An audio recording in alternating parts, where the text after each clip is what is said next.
है। क्या आप लोग एक्साइटेड हैं? मैं तो बहुत एक्साइटेड हूँ। अरे यार, मेरी दोस्त कहाँ है? सुनैना, ओ सुनैना। हेलो, मैं यहाँ पर हूँ। हाय सुनैना, कैसी हो तुम? मैं अच्छी हूँ। अच्छा बताओ, सबसे पहले कौन सी टीम आएगी? मेरे ख्याल से रॉकस्टार। नहीं, फेरी गॉड। नहीं, रॉकस्टार। नहीं, फेरी गॉड। रॉकस्टार। तुम्हें पता है मुझे तो तुम्हें पता है, मुझे पता है। फेरी गॉड, फेरी गॉड, फेरी गॉड, फेरी गॉड, फेरी गॉड, फेरी गॉड। चलो ठीक है, पहले आएगी हमारी टीम फेरी गॉड। फेरी गॉड। तो चल एक बात बता, आज हमारा पपेट शो भी है, तो एक काम कर, कोई अच्छी सी शायरी सुना दे प्लीज। नहीं यार, मैं नहीं सुनाऊंगी। प्लीज सुना दे। नहीं यार, प्लीज नहीं, प्लीज। चल ठीक है। आए वो हमारी महफिल में कुछ इस तरह कि हर तरफ चांद तारे झिलमिलाने लगे, देखकर दिल उनको झूमने लगा, सबके मन जैसे खिलखिलाने लगे। वाह यार, तुमने तो बहुत अच्छी शायरी सुनाई है। प्लीज एक बार और सुना दो। ठीक है, ठीक है, अभी सुनाती हूँ।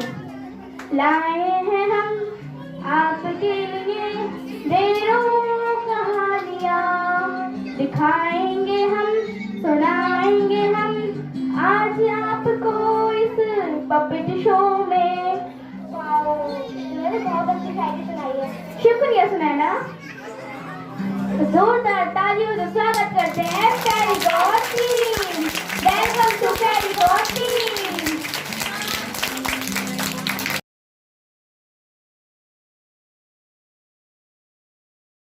आइए तशरीफ लाइए, आप सभी का स्वागत है फेरी गॉड टीम में। आज हम आप सबको एक ऐसी कहानी सुनाने जा रहे हैं जिसमें एक छोटे से चूहे ने कैसे एक विशाल शेर की जान बचाई है। चलिए शुरू करते हैं। एक बार जंगल का राजा शेर सो रहा था। एक चूहा वहां आया, वह शेर पर चढ़कर कूदने लगा। शेर ने उसे पकड़ लिया।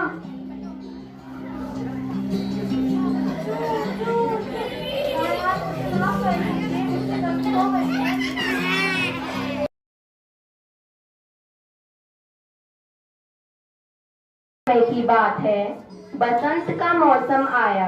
एक बगीचे में एक सुंदर गुलाब का फूल खिला।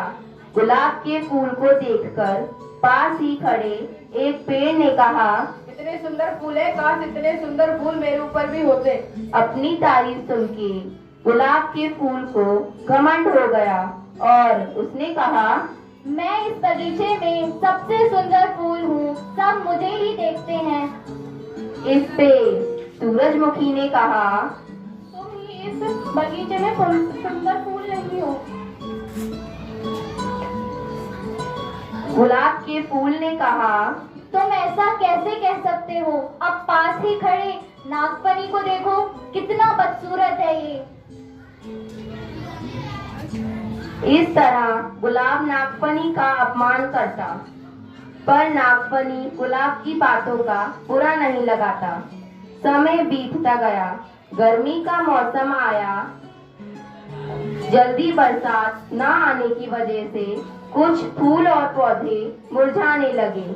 सबसे ज्यादा असर तो गुलाब पर हुआ। एक दिन उस बगीचे में एक चिड़िया आई और चिड़िया पानी की तलाश में एक नागफनी पर बैठी।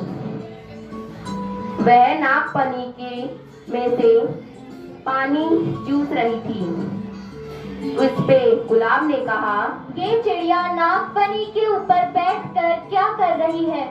इस पे पेड़ ने कहा, चिड़िया नागफनी के अंदर से पानी चूसकर पी रही है, क्योंकि नागफनी के तने में अंदर पानी भरा होता है, जिसके कारण वह बिना पानी के भी जिंदा रह सकता है। इस पे गुलाब ने कहा, तो क्या उसे दर्द नहीं होता? इस पे पेड़ ने कहा, होता तो है, मगर नागफनी को दूसरों की मदद करने में अच्छा लगता है। इस पे गुलाब ने कहा। तो क्या वो मेरी भी मदद करेगा? इस पे पेड़ ने कहा। हाँ हाँ, क्यों नहीं देगा। नागफनी ने चिड़िया से कहा, मेरे अंदर से पानी चूस कर गुलाब की जड़ों में डाल दो। चिड़िया ने पानी भर के गुलाब की जड़ों में डाल दिया और वह वहां से उड़ गई। कुछ ही समय में गुलाब पहले जैसा खिलखिलाने लगा। गुलाब को अपनी गलती का एहसास होके उसे शर्मिंदगी हुई और उसने नागफनी से माफी मांगी। नागफनी, मुझे माफ कर दो, मैंने तुम्हारा बहुत अपमान किया है। कोई बात नहीं।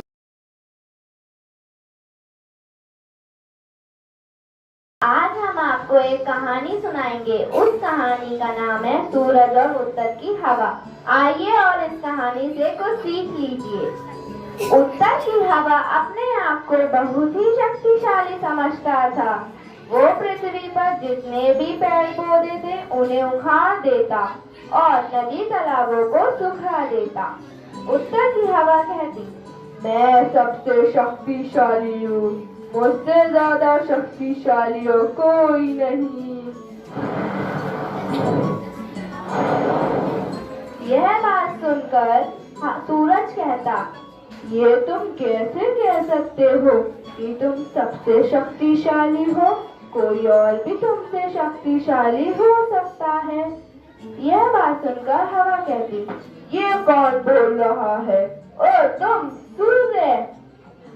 हाँ मैं। तुम अपने आप को इतना शक्तिशाली समझते हो, पर तुम भूल जाते हो कि तुमसे ज्यादा शक्तिशाली कोई और भी हो सकता है।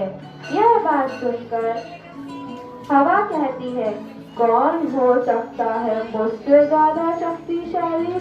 यह बात सुनकर सूरज कहता है, मैं भी तो हो सकता हूँ तुमसे ज्यादा शक्तिशाली। यह बात सुनकर हवा कहती है, तुम और मुझसे ज्यादा शक्तिशाली? हा हा हा, कोई सबूत है तुम्हारे पास? यह बात सुनकर सूरज कहता है, ठीक है, जो पृथ्वी पर आदमी आ रहा है उसकी शॉल हम निकाल के दिखाते हैं। जो उसकी शॉल निकालेगा समझो वो सबसे ज्यादा शक्तिशाली होगा। यह बात सुनकर हवा कहती है, ठीक है, पहले मैं प्रयास करता हूँ। यह बात सुनकर सूरज कहता है, हाँ ठीक है, मैं छिप जाता हूँ। तो फिर उत्तर की हवा ने अपनी जोरदार हवा चला के जो पृथ्वी पे आदमी चल रहा था उसकी शॉल निकालने की कोशिश कर रहा था।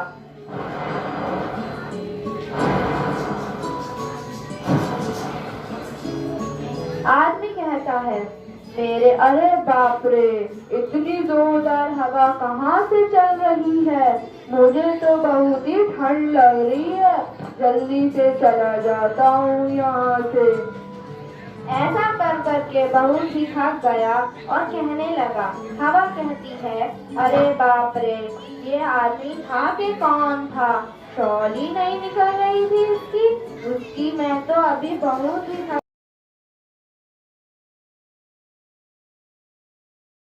उसका दुख भी मैं ही झेलूं। ब्यूटी अपने फैसले पर डटी रही और अपने पिताजी का हौसला बढ़ाया और उन्हें दिलासा दिलाया। घर वापस जाओ ब्यूटी, अपनी जिंदगी मत खराब करो। इसका सामना करने के लिए मुझमें काफी हिम्मत है। इस दौरान जब वे बातें कर रहे थे, रात हो गई और उन्हें हैरानी हुई कि पूरा जंगल रोशन हो उठा था, जैसे पूरी कायनात उनका स्वागत कर रही हो। वाओ, ये तो कमाल है। जल्दी ही वो पत्थरों के पेड़ों वाले रास्ते पर पहुंच गए। उन्होंने देखा कि किला बहुत खूबसूरत रोशनियों से सजा था। जब वो उस बड़े हॉल में पहुंचे, उन्होंने पाया कि बढ़िया आग जल रही है और मेज पर स्वादिष्ट खानों का अंबार लगा है। वो बहुत भूखे थे, इसलिए लंबे सफर के बाद दोनों खाना खाने लगे। उन्होंने अभी अपना खाना खत्म नहीं किया था, उन्हें उस दरिंदे का कदमों की आवाज सुनाई दी।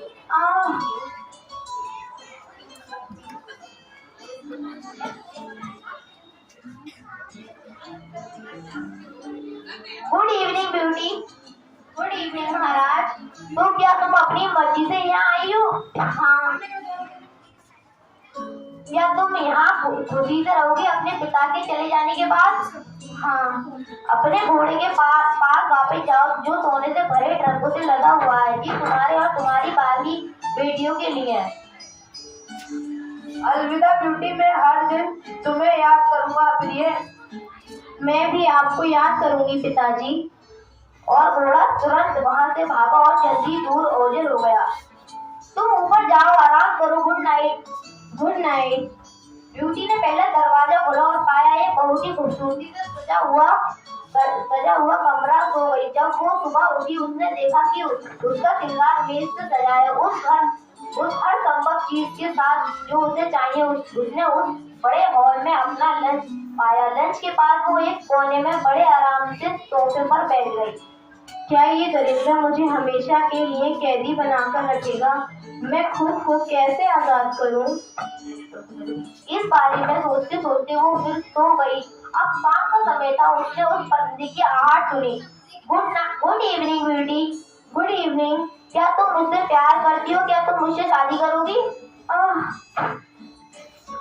हाँ या नहीं? कहो बिना डरे। ओह नहीं, कोई बात नहीं। Good night beauty. Good night. उसे बहुत खुशी हुई कि उसके इंसान ने उसे भड़काया नहीं। हर शाम खाने के बाद वो दरिंदा ब्यूटी से मिलने आता और हमेशा गुड नाइट कहने से पहले उससे पूछता, ब्यूटी क्या तुम मुझसे शादी करोगी? और जब वो कहती ओह नहीं, वो काफी उदास होकर चला जाता। जैसे जैसे समय गुजरने लगा ब्यूटी अब दरिंदे से नहीं डरती थी, क्योंकि वो हमेशा उस पर दयालु था। महल में रहने ही ब्यूटी के लिए इतना अंधाई था। वो अक्सर बाग में भी जाती थी। वहाँ बगीचे में फुब्बारे थे, नारंगी के पेड़ थे, मेहंदी के बूटे और पक्षी भी। यहाँ तक कि वो दरिंदा कभी कभी ब्यूटी के लिए पियानो भी बजाता था, उसके साथ लंबी बातचीत भी करता था। सब कुछ लंबे समय तक चलता रहा, जब तक कि अंत में ब्यूटी अपने पिता और बहनों को देखने के लिए तरसने लगी। उसने इतना उदास देखकर दरिंदे ने उसने पूछा, क्या बात है प्रिय, आजकल तुम बहुत उदास रहती हो? मैं अपने पिताजी को देखने के लिए तरस रही हूँ। आप मुझे एक हफ्ते के लिए उनसे मिलने की इजाजत दे दें। हाँ, वादा करती हूँ मैं आपके पास वापस आऊंगी। हाँ ब्यूटी, क्या इसलिए कि तुम मुझसे नफरत करती हो? नहीं, ऐसा नहीं है। मैं आपसे नफरत नहीं करती। मुझे भी आपको कुछ दिन छोड़कर जाने का अफसोस होगा। तुम क्यों चाहती हो? उससे देने से मैं इनकार नहीं कर सकता। हालांकि इसके लिए मेरी जान भी जा सकती है। तुम नहीं आई तो मुझे मरा हुआ पाओगी। ओह नहीं, मैं आपकी प्रसन्नता नहीं होने दूंगी। तुम्हें सफर के लिए किसी दर्द की जरूरत नहीं पड़ेगी। ये अंगूठी पहना और सो जाओ। किसी से मत डरो, जल्दी से सो जाओ और तुम अपने पिता को देखोगी जब तुम्हारी आँख खुलेगी। ओह सचमुच? धन्यवाद, बहुत बहुत धन्यवाद। और जब तुम्हारी वापस आने की इच्छा हो, अंगूठी उतार देना और तुम अपने आप को इस महल में पाओ। गुड नाइट ब्यूटी, मैं तुम्हें बहुत याद करूंगा। गुड नाइट और आपकी उदारता के लिए धन्यवाद। बस अपना वादा याद रखना। हाँ हाँ, मैं अपना वादा याद रखूंगी। जैसे ही दरिंदा गया ब्यूटी फौरन सो गई और अगली ही सुबह उसने खुद को अपने घर पर अपनी ही बिस्तर पर पाया। उसकी इस तरह अचानक प्रकट होने पर उसकी बहनें हैरान थी और उसके पिता ने उसे गले लगाया और वो खुशी से रोने लगा। ओ ब्यूटी, मैं तुम्हारे लिए कितना चिंतित था। मैंने तुम्हें बहुत याद किया प्रिय। मैंने भी आपको बहुत याद किया पिताजी। ब्यूटी ने अपने पिता को दरिंदे की उदारता के बारे में बताया।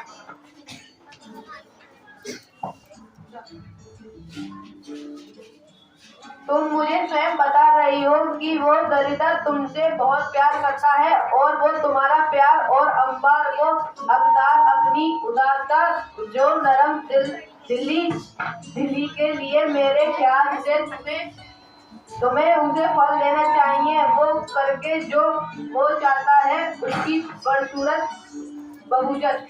एक हफ्ता गुजर गया और ब्यूटी किले में वापस लौटना पूरी तरह भूल गई, जब तक कि एक रात उसे अपना सपना आया कि वो दरिंदा जमीन पर गिरा मरा है।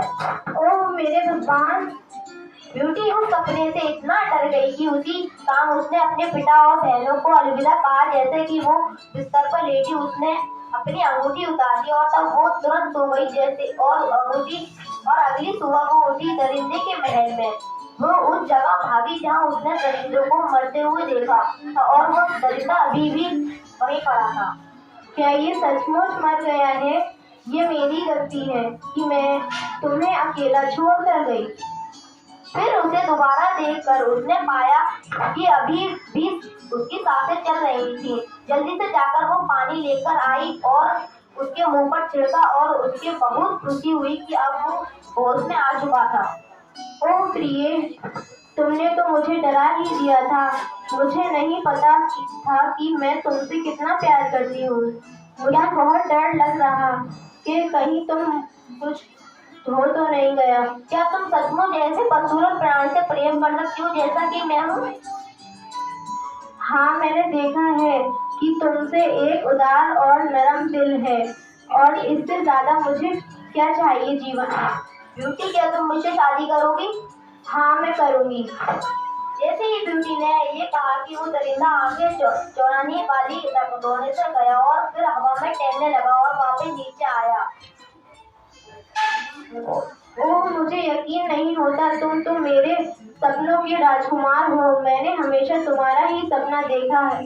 ओ मेरी ब्यूटी, मेरी प्यारी ब्यूटी, धन्यवाद मुझे इस भयंकर श्राप से आजाद कराने के लिए। एक चुड़ैल जिसे मैंने एक लड़ाई में हराया था, उसने मुझे एक श्राप दिया था। जब वो मर रही थी उसने मुझे श्राप दिया कि मुझसे कोई प्रेम नहीं करेगा और उसने मुझे इस भयंकर तरीके से बदल दिया और आपने सच में प्रेम से श्राप तोड़ दिया। ओह, कहीं मैं सपना तो नहीं देख रही? क्या ये सच है? दरिंदे ने उसे धीरे से चुटकी बजाई। ओह, ये सपना नहीं है, तुम मेरे असली राजकुमार हो, मेरे सच्चे प्रेमी। और वो दोनों हंसने लगे। अब हम और इंतजार नहीं करना चाहिए, चलो तुम्हारे घर चलते हैं और तुम्हारे परिवार को हमारे विवाह के लिए तैयार करते हैं। और उसके ऐसा ही किया। अगले ही दिन विवाह संपन्न हुआ और बहुत धूमधाम से। अंत में भलाई ने सुंदर पर विजय पाली। सुंदरता केवल खूबसूरत चेहरा पाने ही नहीं होता, ये है प्यारा मन, प्यारे किरदार, सबसे सब। हमें इस कहानी से ये शिक्षा मिलती है, इस कहानी से हमें ये शिक्षा मिलती है कि हमें किसी की सूरत को देखकर उसकी सीरत का अंदाजा नहीं लगाना चाहिए। इंसान का बाहरी रूप सिर्फ दिखावा है, उसका स्वभाव दिल उसकी को देखकर इंसान से प्यार किया जाता है। Bye bye friend, bye bye friend.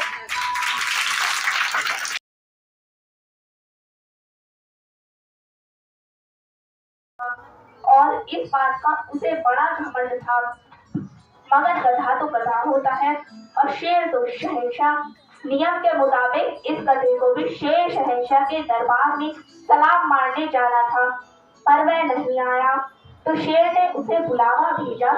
शेर की तरफ से भालूराज उनके पास शेर का संदेशा लेकर पहुंचे। मिस्टर गधे, तुम्हें हमारे शेर शहंशाह ने बुलाया है। क्या? हमारे जंगल का नियम है, जो भी यहाँ आता है उसे हमारे शेर शहंशाह के दरबार में उनकी जय बोलने, उन्हें सलाम करने आना पड़ता है। लेकिन मैं नहीं आऊंगा। जाकर कह दो अपने शेर शहंशाह से, हम सलाम मारना नहीं दुरुस्ती मारना जानते हैं। तमीज से बात करो मिस्टर गधे, कहीं ऐसा ना हो गुस्से में हम तुम्हारी जबान ही काट दें। पहले अपनी सलामती देखो, कहीं पेड़ से कोई डाली वाली टूटकर तुम्हारे सर पर गिर जाए। अब इससे पहले चलते फिरते नजर आओ और अपने शेर शहंशाह से कह देना, अगर उन्हें मेरा सलाम चाहिए तो यहाँ आना होगा।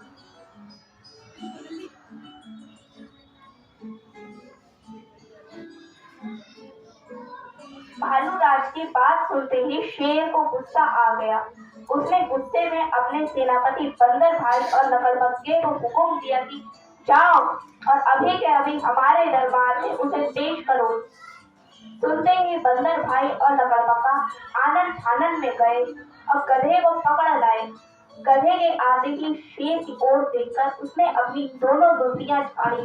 ये देखते ही शेर शहंशाह को गुस्सा आ गया। वो गरजे,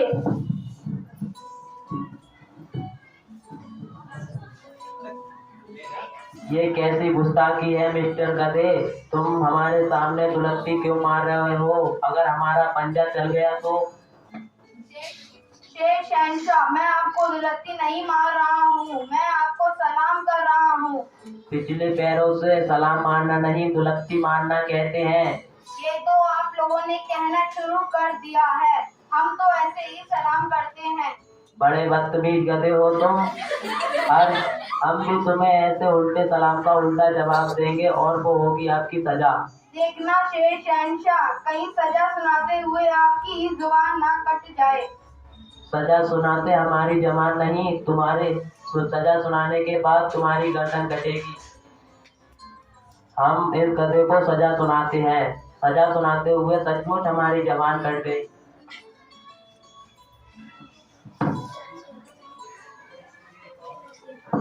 सारे जानवर कहते हैं, क्या हुआ शेर शहंशाह? सजा सुनाते हुए सचमुच हमारी जबान कट गई।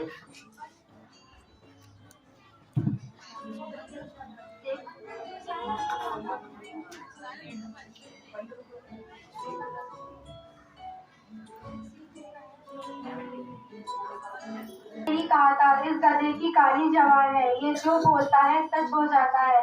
इसके कहते ही पेड़ की मजबूत टहनी टूटकर हमारे सिर पर गिर गई थी।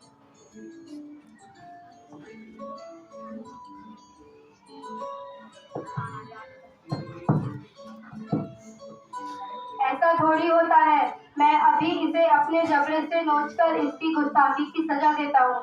देखना कहीं मुझे नोचने के चक्कर में तुम्हारे दांत ना टूट जाएं। हाँ, बड़े बड़े हाथियों को नोच कर खाता हूँ मैं। अबे गधे, तेरी तो औकात ही क्या है?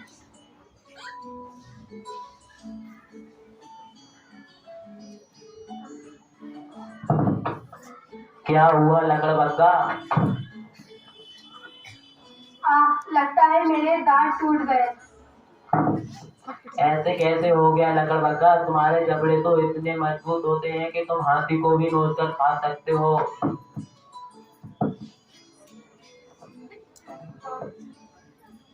मैंने पहले ही कहा था शेर शहंशाह, इस गधे की काली जबान है।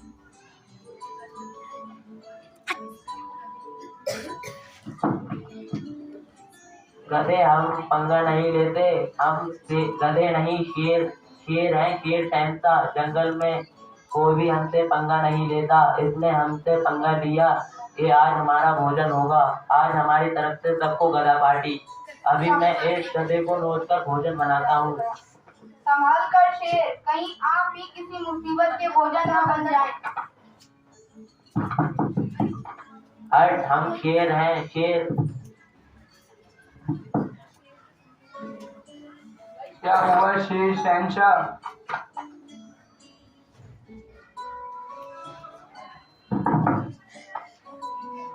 लगता है हमारा पाँव स्लिप कर गया। मुझे चक्कर आ रहा है। आप खड़े क्यों नहीं हो पा रहे? हमारे सिर में गहरी चोट लग गई।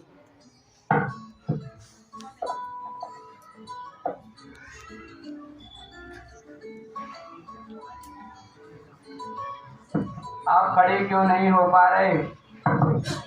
क्या?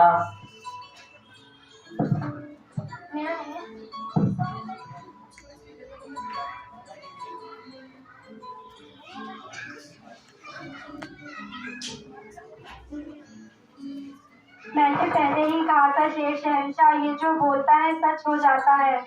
मैंने तो यहाँ तक सुना है, एक बार उसने किसी के मरने की बात बोली थी और वो मर गया था। हाँ, यकीन ना हो तो यहाँ मौजूद किसी के मरने की बात बोलकर दिखाऊं या आपके? अगर नहीं तो चलो सलाम मारो मुझे। सलाम गधे जी, सलाम गधे जी। अगर सलाम नहीं तो किसी के टूटने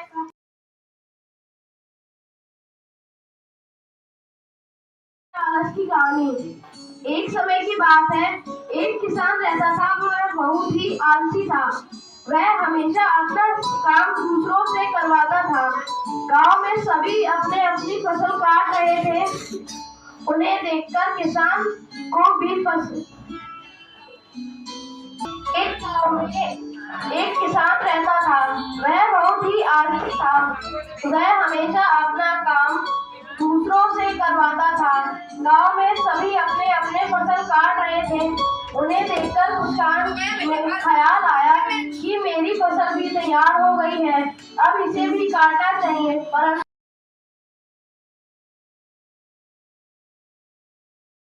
अगर आपको हमारा पपेट शो पसंद आया हो तो ऐसे ही हम लाते रहेंगे। जब तक के लिए bye bye, enjoy your day and stay happy. Thank you.